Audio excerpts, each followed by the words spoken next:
किसी ने सच कहा है कि आपके शब्द गुड़ से मीठे और अगर इन्हें सही से यूज किया जाए तो तलवार की धार से भी तेज साबित हो सकते हैं। तो आइए बात करते हैं एक वीर नारी की गाथा की, जिसने केवल अपने शब्द मात्र से ही युद्ध को जीत लिया, जिसने मुगलों द्वारा तोड़े गए मंदिरों को रिबिल्ट और रिस्टोर कराया, जो सती होना चाहती थी लेकिन उन्होंने अपने जीवन को अग्नि में जला देने की वजह राज्य की सेवा में लगा दिया और फिर कहलाई राजमाता। नमस्कार दोस्तों, मैं बात कर रहा हूँ राजमाता अहिल्याबाई होलकर की, जिनका जन्म 1725 को चौड़ी मराठा साम्राज्य और आज के अहमदनगर महाराष्ट्र में हुआ था। अहिल्याबाई का जीवन बचपन से ही संघर्षों से भरा हुआ था। इनके पिताजी मनकोजी शिंदे ने ही इनको घर पर पढ़ाया लिखाया।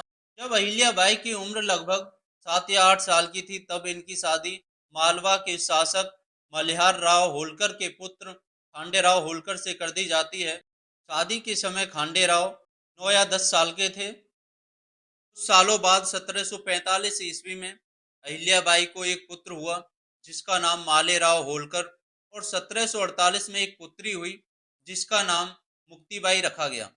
1754 में खांडे राव एक युद्ध के दौरान मारे जाते हैं। तब अहिल्याबाई होलकर एक घोषणा कराती हैं कि वे भी खांडे राव की चिता के साथ सती होंगी और आत्महत्या करेंगी।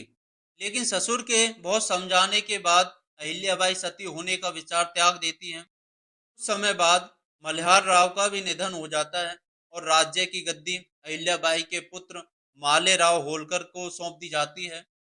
लेकिन शायद ईश्वर को कुछ और ही मंजूर था। माले राव होलकर भी 22 साल की उम्र में एक बीमारी के कारण अपना जीवन त्याग देते हैं और इंदौर राज्य की सारी जिम्मेदारियां अहिल्याबाई होलकर के ऊपर आ जाती हैं। इसी बीच पति, पुत्र और ससुर की मृत्यु हो जाने के बाद अहिल्याबाई होलकर से होलकर साम्राज्य को छीनने के लिए एक शक्तिशाली मराठा पेशवा रघुबा छीनने का प्रयास करता है और आक्रमण करने की योजना बनाता है। इधर जब ये बात अहिल्याबाई को पता चलती है तो वो महिलाओं की एक सेना तैयार करती हैं और रघुबा को एक पत्र लिखती हैं कि आपकी सेना जैसे ही सिपरा नदी पार करेगी तो हमारी तलवारें चलेंगी। इस बात का ध्यान रखना। आपने अपनी सेना के बल पर साम्राज्य को हड़पना चाहा, लेकिन आपके ये मंसूबे कभी कामयाब नहीं होंगे। आपने मुझे अबला समझा, लेकिन मैं कैसी अबला नारी हूँ इस बात का पता आपको रणभूमि में ही चलेगा। मेरी महिला सेना आपका सामना करेगी और अगर युद्ध में मैं हार जाती हूँ तो इसमें मेरी कोई हंसी नहीं होगी।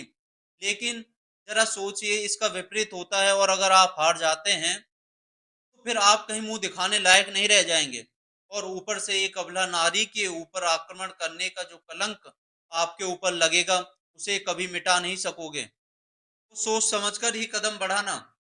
और ये संदेश पढ़कर रघुबा यानी कि रघुनाथ राव समझ जाता है कि ये कोई अबला नारी नहीं है बल्कि शेरनी है और युद्ध को रोक देता है। इसी प्रकार से अहिल्याबाई होलकर ने अपने केवल मात्र शब्दों से ही पूरे राज्य की रक्षा की। अहिल्याबाई होलकर धर्म के प्रति भी बहुत अधिक आस्था रखती थी। उन्होंने 100 से अधिक मंदिरों को रिबिल्ट रिस्टोर कराया, दोबारा से बनवाया और 30 से अधिक धर्मशालाओं का निर्माण कराया। धार्मिक स्थलों के आसपास कुएं, घाट और टैंक्स बनवाए। सन 1669 ईस्वी में औरंगजेब ने काशी विश्वनाथ मंदिर को तुड़वा दिया था। तब अहिल्याबाई होलकर ने ही 1780 ईस्वी में इस मंदिर को दोबारा से बनवाया और बद्रीनाथ, द्वारिका, पुरी, ओमकारेश्वर जैसे अनेक मंदिरों को रिपेयर कराया। भारत की इस वीर नारी और राजमाता को मैं सलाम करता हूँ। जय हिंद, जय भारत।